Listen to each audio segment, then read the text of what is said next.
Bonjour à tous, ici Mister X. Je fais cette capsule de résistance sans attendre vendredi. Vendredi, je vous rappelle qu'il y a une spéciale infoscopie à 20 h sur le pacte numérique mondial. Mais là, je fais cette capsule, cette émission de résistance, parce que derrière les émeutes qui ont embrasé la France, nos députés ont adopté une loi. Une loi de programmation militaire pour les années 2024 à 2030. C'est la loi 1033, présentée au nom de Madame Borne par Monsieur Lecornu, ministre des Armées. Je n'invente rien, voilà, je montre à la caméra le document issu de l'Assemblée qui a été adopté. Et l'heure est très grave parce que pendant que les banlieues étaient embrasées, les commerces étaient pillés, la France était détruite, pendant que sur les plateaux télé de CNews, on vous demande qui va payer. Eh bien, la loi qui est prise vise à permettre non seulement une guerre, mais que tous les hommes valides de 18 à 45 ans partent faire cette guerre. Alors, le mieux est de vous lire l'exposé des motifs de cette loi. Donc l'article 23 modernise et adapte le régime des réquisitions du Code de la défense, alors qu'on fait les choses comme au billard, par la bande. La réquisition est un mécanisme de puissance publique dont dispose l'État pour obtenir, à défaut de tout autre moyen à sa disposition, la fourniture d'un bien ou l'exécution d'une prestation de service par une personne physique ou morale, lorsque celles-ci ne peuvent être obtenues au moyen d'une négociation amiable ou par voie contractuelle. Le Code de la défense prévoit deux régimes distincts, chacun ne pouvant être déclenché que par décret en Conseil des ministres. Celui des réquisitions militaires, qui ont pour objet principal l'approvisionnement des forces armées et formations rattachées, et celui des réquisitions pour les besoins généraux de la nation. Et ces dispositions apparaissent toutefois largement obsolètes, complexes à mettre en œuvre et fondées sur des critères dont la portée est parfois incertaine. Ces carences nuisent à l'efficacité générale de ces dispositifs et obèrent les capacités des autorités compétentes à les mettre en œuvre dans des situations d'urgence. Voilà. En premier lieu, les cas d'ouverture du droit à réquisition paraissent à la fois insuffisamment précis et mal adaptés, oui, ça date de 1877, aux besoins actuels de la défense nationale. En effet, hormis quelques hypothèses limitées, les réquisitions militaires ne peuvent être utilisées qu'en cas de mobilisation partielle ou générale, ce qui apparaît particulièrement restrictif. Voilà. Alors,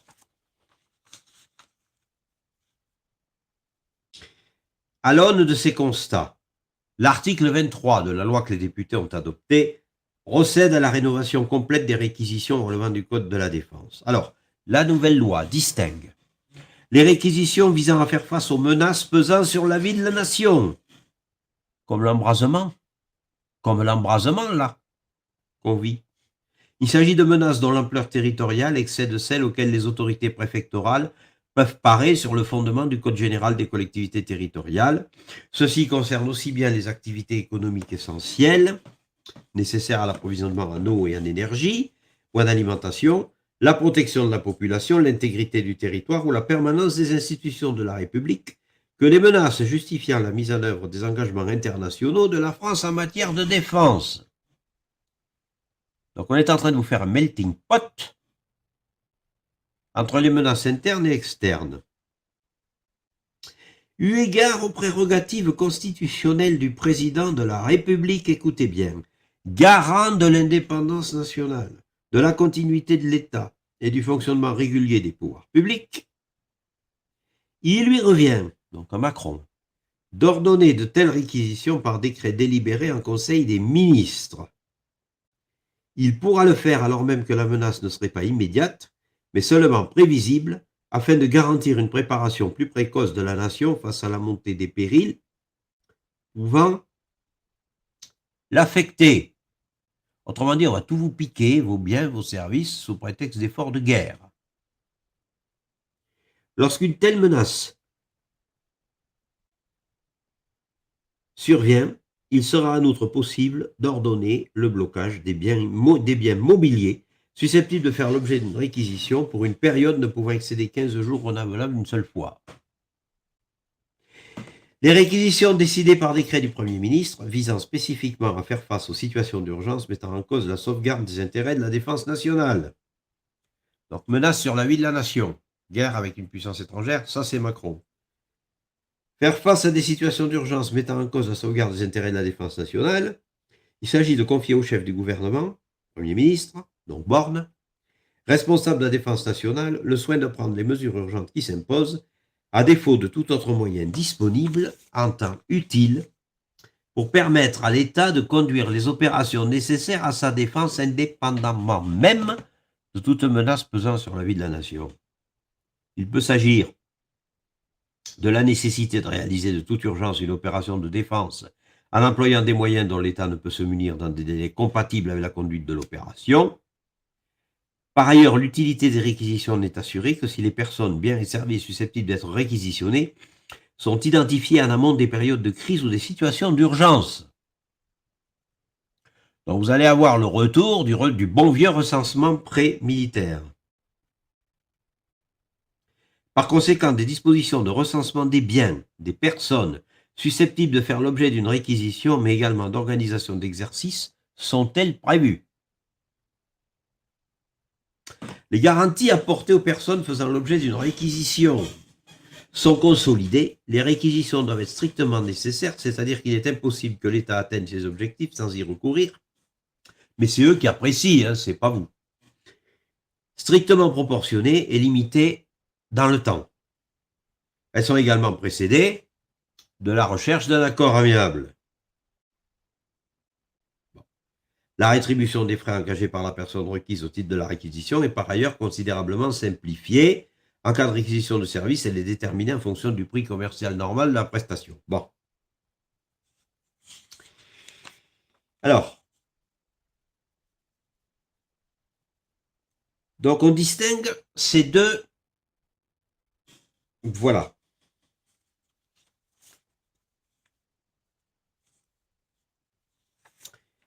Voilà. Donc, on distingue ces deux modes de réquisition. Voilà. Alors, eh bien, la loi elle-même, c'est pas compliqué. Le dispositif proposé vise à clarifier les cas de recours possibles au régime des réquisitions tout en les adaptant au contexte actuel, c'est-à-dire en tenant compte de la guerre en Ukraine, la couleur est annoncée, et de la crise sanitaire qui démontre la nécessité de pouvoir intervenir le plus en amont possible pour être efficace. Autrement dit, on vous parle de guerre en Ukraine à venir, et quand je parlais de pandémie 2024, je ne parlais pas en l'air. À simplifier les dispositions en vigueur dans un souci de plus grande lisibilité, à redéfinir le régime d'indemnisation et à compléter les dispositions connexes aux réquisitions. Le régime propose donc deux types de réquisitions, je vous l'ai dit tout à l'heure, et l'articulation entre les dispositifs existants. Écoutez bien. La Commission a interrogé le ministère des Armées sur l'articulation entre les dispositifs de rappel de la réserve de mobilisation et les régimes de réquisition. C'est la Commission de l'Assemblée nationale qui interroge le ministère. En réponse, le ministère a fourni les informations suivantes sur l'articulation entre les cas de rappel ou de maintien à l'activité de la réserve opérationnelle militaire, de mise en œuvre des réquisitions de personnes, biens et services, et d'application des dispositifs de mise en garde et de mobilisation générale. C'est-à-dire qu'il est bel et bien envisagé une mobilisation générale, comme elle a eu lieu en 1914 et en 1939. Et c'est noir sur blanc dans un projet de loi, enfin dans une loi que vient d'adopter l'Assemblée nationale. Il faut vous réveiller. Le projet de loi aligne respectivement ses articles 14 et 23, les hypothèses de recours à la réserve opérationnelle militaire et de mise en œuvre du régime des réquisitions afin de permettre au gouvernement de disposer d'un catalogue de réponses graduées en fonction de la nature et de l'ampleur des situations exceptionnelles susceptibles de survenir. Selon cette nouvelle architecture, la mise en garde et la mobilisation générale, deuxième fois, correspondent aux hypothèses les plus graves permettant d'utiliser l'un et l'autre de ces dispositifs. Donc ça veut dire que si vraiment il y a déclaration de guerre de l'Ukraine à la France ou de la France en Ukraine, il y aura une mobilisation générale, comme en 14, comme en 40, de tous les hommes de 18 à 45 ans. Vous n'y échapperez pas. Je dis vous parce que moi j'ai passé la date de péremption. Bon, on me demandera pourquoi je dis vous. Alors, en cas d'urgence, lorsque la sauvegarde des intérêts de la défense nationale le justifie, l'article L. 4231-5 du nouveau Code de la Défense permet au ministre de la Défense ou s'agissant de la gendarmerie nationale au ministre de l'Intérieur de rappeler des engagés volontaires de la réserve opérationnelle militaire pour une durée de 15 jours sans que l'accord de l'employeur ne soit requis. Ça veut dire qu'en plus, vous êtes employé dans une entreprise, vous êtes réserviste, et bien, vous y allez, l'employeur, il n'a rien à dire. On ne parle pas de votre salaire, hein, je précise. Son accord n'est pas requis, par contre, on ne l'oblige pas à vous payer. Dans les mêmes circonstances, l'article L. 2212.2 nouveau du même code permet au Premier ministre par décret d'ordonner la réquisition de toute personne physique ou morale, de tout bien ou de tout service, ou d'habiliter l'autorité administrative ou militaire qu'il désigne à procéder aux réquisitions. En cas de menace actuelle ou prévisible sur les activités essentielles à la vie de la nation, la protection de la population, l'intégrité du territoire, la permanence des institutions de la République ou de nature à justifier la mise en œuvre des engagements internationaux de l'État en matière de défense nationale, la nouvelle rédaction de l'article L. 2171-1 du Code de la Défense permet au président de la République, via un décret en Conseil des ministres, d'activer le mécanisme de la réserve de sécurité nationale incluant l'ensemble de la réserve opérationnelle militaire, la réserve opérationnelle de la police nationale, la réserve sanitaire, vous allez voir ce qui va arriver aux non-vaccinés, la réserve civile pénitentiaire et les réserves de sécurité civile. Néanmoins, lorsque le recours à la réserve opérationnelle militaire apparaît suffisant, l'article 2171-2.1 du même code prévoit que le décret précité peut habiliter le ministre de la Défense ou pour les militaires de la gendarmerie nationale, le ministre de l'Intérieur, à procéder par arrêté à l'appel ou au maintien en activité des réservistes de cette seule réserve. Dans tous les cas, ce rappel ne peut excéder une durée de 30 jours, renouvelable une fois, sans que l'accord de l'employeur ne soit requis. Dans les mêmes circonstances, l'article 22.12 du même code permet au président de la République, via un décret en Conseil des ministres, d'ordonner la réquisition de toute personne physique ou morale et de tous les biens et services nécessaires pour parer à cette menace. En cas de crise majeure, caractérisée par une atteinte à la défense ou à la sécurité nationale, au sens des dispositions combinées des articles L. 11.11.1 et 11.11.2 du Code de la Défense, le président de la République est fondé, via un décret en Conseil des ministres, à ordonner la mobilisation générale. C'est noir sur blanc. À ordonner la mobilisation générale permettant la mise en œuvre de l'ensemble des mesures de défense déjà préparées.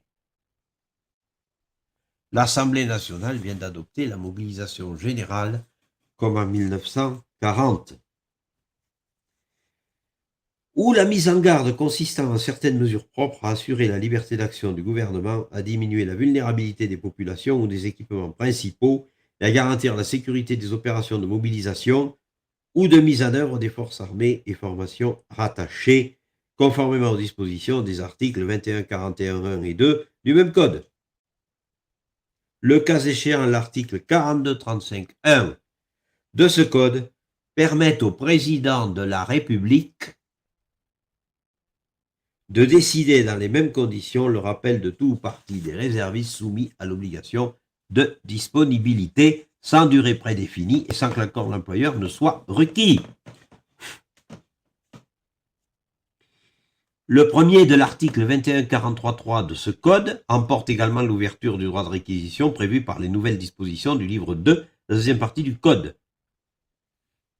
La réquisition ne constitue en ce sens qu'un corollaire de la mobilisation générale ou de la mise en garde et non l'inverse. Autrement dit, tu es réquisitionné parce que tu es mobilisé. Et tu n'es pas mobilisé parce que tu es réquisitionné. Ces grandes lignes d'articulation sont ainsi destinées à clarifier les hypothèses de mise en œuvre des réquisitions et du rappel des réservistes à l'aune des évolutions du contexte géostratégique afin de mieux répondre aux crises et à toute situation critique susceptible d'affecter le territoire national sans toutefois bouleverser les fondements de ces dispositifs.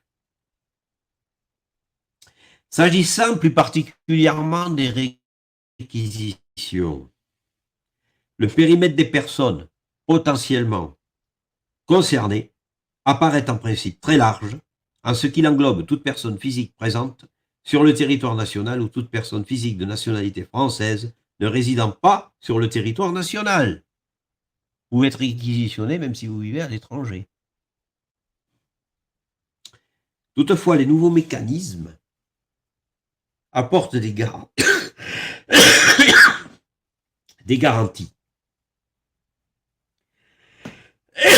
Toute mesure prise sur leur fondement devra préciser son objet, ses modalités d'application. Toute mesure de ce type devra en outre être strictement proportionnée aux objectifs poursuivis et adaptée aux circonstances de temps et de lieu. Écoutez bien là.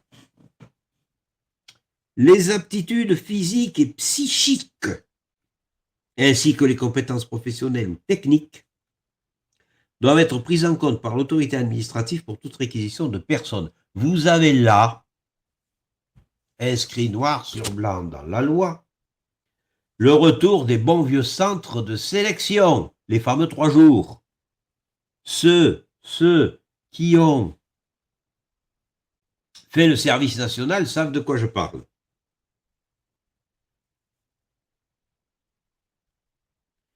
Ces exigences permettent dès lors de ne réquisitionner que les seules personnes dont la réquisition est nécessaire tout en garantissant une protection supplémentaire de publics potentiellement fragiles, personnes en situation de handicap, femmes enceintes, etc. Remarquez bien qu'on prévoit de mobiliser garçons et filles. Il n'y a que les femmes enceintes, donc les femmes non enceintes. Dans ces conditions, le projet se borne à clarifier, préciser, compléter et encadrer davantage les cas de recours au régime des réquisitions, afin de répondre aux carences du cadre juridique en vigueur, détaillé dans l'étude d'impact, sans qu'il n'ait pour objet d'élargir les possibilités de mobilisation de la population. Voilà. Donc il est bien question d'une mobilisation générale, comme il y en a eu par le passé, en 1914 et en 1939. Les aptitudes psychiques et physiques qui doivent être prises en compte. Excusez-moi de vous dire ça comme ça, mais ils en ont une idée puisque chaque jeune est astreint à une journée de sensibilisation sur la défense nationale, non? Il y a un dossier qui est fait à ce moment-là. Bon, vous avez compris. Je ne vais pas plus loin. Donc, ce qui se passe, et on vous l'a fait dans le dos pendant que la France était à feu et à sang, est très grave.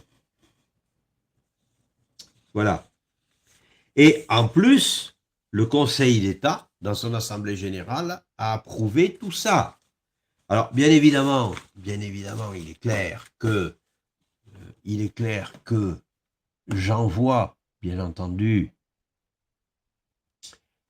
sur demande les coordonnées des fils en dessous, j'envoie sur demande ce document à toute personne qui m'enverra un mail. C'est quelque chose de proprement hallucinant. Vos jeunes vont partir à la guerre. Il y a donc une guerre qui se prépare avec l'Ukraine et nous allons vivre certainement quelque chose comme ce que nos grands-parents ont vécu en 1940 et nos arrière-grands-parents en 1914. Il faut être clair. Sinon, à quoi bon adopter une loi? Je précise, la loi est adoptée alors que le gouvernement a une majorité relative. Ça veut dire qu'il y a 40 députés, les républicains, qui ont voté ça. Je dis bien 40 députés, les républicains, qui ont voté ça. Ce n'est pas des renaissances, ce n'est pas des horizons. Ils ont fourni à la majorité la voix, les voix qui manquaient pour voter ça. Alors, comment ça se passe pour les doubles nationalités, me demande-t-on? Eh bien, la personne est sur le territoire français, elle a deux nationalités, ce sont les obligations liées à la nationalité française qui l'emportent. Ben oui. Donc, si on ne se réveille pas, si on ne se bouge pas, vos jeunes de 18 à 45 ans vont aller à la guerre. Vous savez, la mobilisation générale, c'est un décret pris en Conseil des ministres, donc par le président de la République. Vous allez avoir un mercredi ou bien un Conseil des ministres extraordinaire. On va vous dire que le décret est pris. Nul n'est censé ignorer la loi. Et tout le monde devra y aller.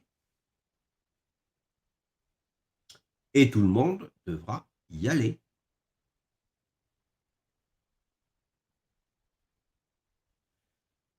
Les aptitudes psychiques seront prises en compte. Peut-être bien qu'un non-vacciné soignant sera affecté dans un hôpital sur le front.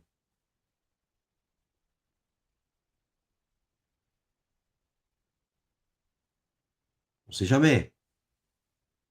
Vous couplez tout ça avec cette fameuse fusion de la carte vitale et de la carte d'identité dont j'ai parlé dans mes précédentes émissions. Qu'est-ce qui va se passer? Vous couplez ça avec tous les fichiers dont j'ai parlé dans l'émission récente, spécial fichage.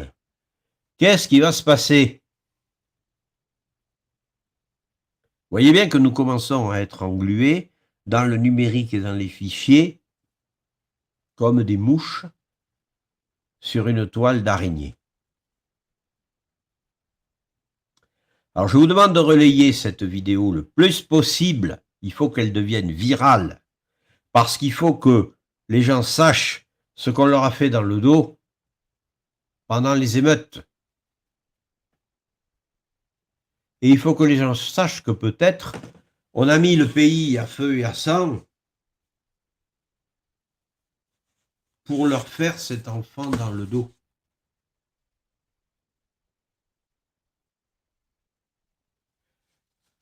Et entre ça et certaines instructions qui circulent, j'en ferai état plus tard, déjà au sujet d'une pandémie 2024, vous m'avez compris. Est-ce qu'on va même pas aller vous raconter qu'une guerre serait une solution à une pandémie, au point où ils en sont, vous savez? Alors je vous retrouve vendredi à 20h pour l'émission sur le pacte numérique mondial. J'espère pouvoir recevoir mes mousquetaires à qui j'ai demandé de venir. Nous verrons bien s'ils sont présents. Nous verrons bien s'ils sont présents. De toute façon, il y a urgence à rester libre, à prendre des dispositions pour rester libre. Et je vais même aller beaucoup plus loin. Il y a urgence à le faire toutes affaires cessantes. Toutes affaires cessantes. Parce que si on ne fait rien, il ne va pas se passer longtemps avant que nous soyons réduits en servitude et en esclavage. À vendredi 20h pour l'émission sur le pacte numérique mondial. Et d'ici là, j'espère que vous aurez fait exploser cette vidéo sur les réseaux. À vendredi.